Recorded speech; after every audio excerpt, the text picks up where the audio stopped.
From the point of view of the United States of America, the attack was very necessary. Okay. The reason is that Iran has actually come after the U.S.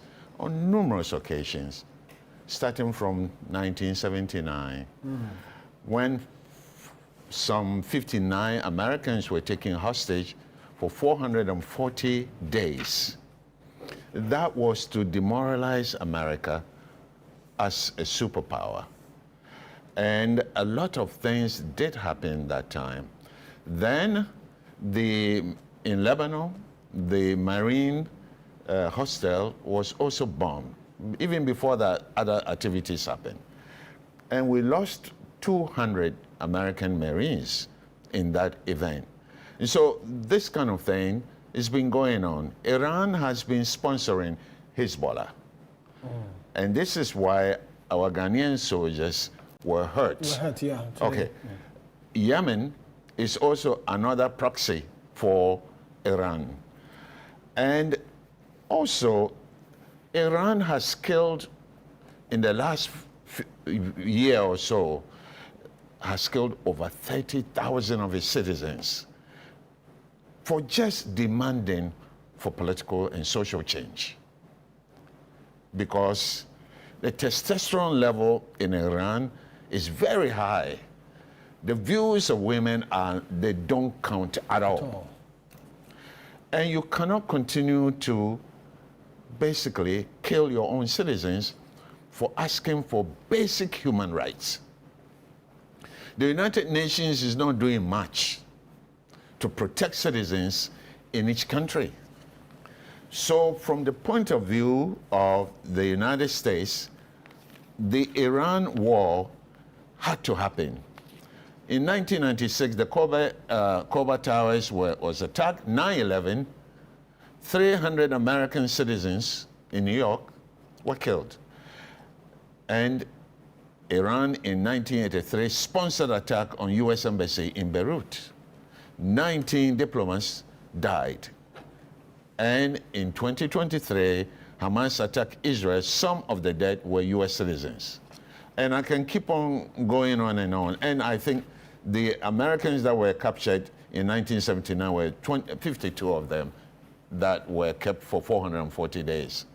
So Trump saw that Iran's administration is a bit weak. So the whole thing started with the bombing of the nuclear facilities. That is just a ruse, that is just a cover to really try to demolish the ruling system, because the goal is not only about regime change, the goal is also about control of oil in the area. But they didn't want to make the same mistake as Bush did with Iraq. Yeah. And that's why they are covering up with regime change. But the purpose, as we saw from Venezuela, according to honorable submission, just to protect their supply of oil. Now, America cannot just sit idle and have things happen like that. And they've been very successful in many, many ways in the attack. But it's not going to be the end. It has the cost to society, the global economy, is too huge. We're going to feel it. But Trump said, if the price rise, let it rise. I love that. Because he is well covered. Yeah, he secured but the rest of us. This morning on CNN, Trump said he's going to make a provision for $20 billion for insurance for the tanker, the ships, the vessels through the Strait of Hormuz and other places to be able to move so that the supply will continue. I think he's very much aware of the consequences to the world economy, because on the stock market, every stock has dropped, not just in New York, but in just about any of the big capitals in the world. So was it right for America to attack Iran? Yes. The talk that Iran will never surrender is full of testosterone. Your people are being killed. Your cities are being destroyed. Thousands of rockets have been launched on your city. How long do you want the destruction to continue? Israel and the United States say they are now going to do the next wave of attacks. I don't know when this will stop, but they want to intensify the attacks on Iran in order to bring them to the table. Iran is also destroying a lot of cities in communities in Israel. But what I don't like about what Iran has done is trying to implode other nations into the war in order to put pressure on the United States. Well, when you do that and they also respond, there will be no Iran anymore. It's a beautiful country, even though it is very difficult to get in and out of it. But I think sense should prevail. The United Nations is not doing what it's supposed to be doing right now. The world powers are not doing that. It's as if everybody is afraid to pull the parties together to talk, because it is only by coming to the table together and discussing their issues.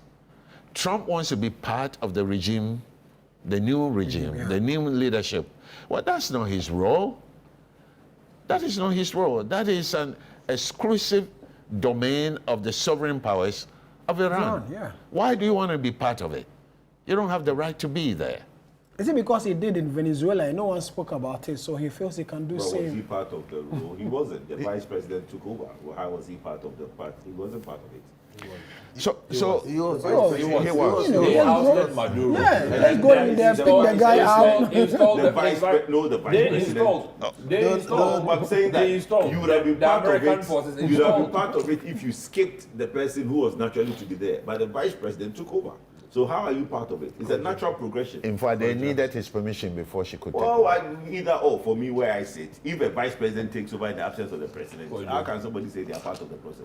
But that's my logic. I'm just saying that if you skip them, let's say you brought the defense minister to be president, then you say that, no, I chose. But why are you arguing with Trump for what? Trump himself says that they now have he wants to do in Iran, what he has done in Venezuela.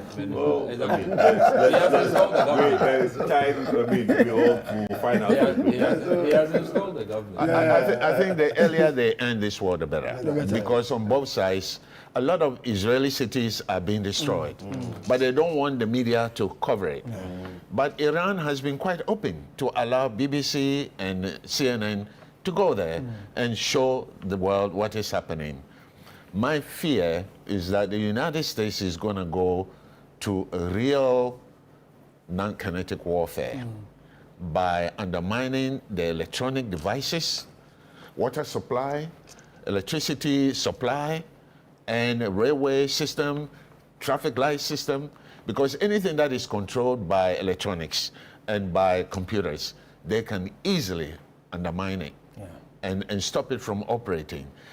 Who is going to suffer?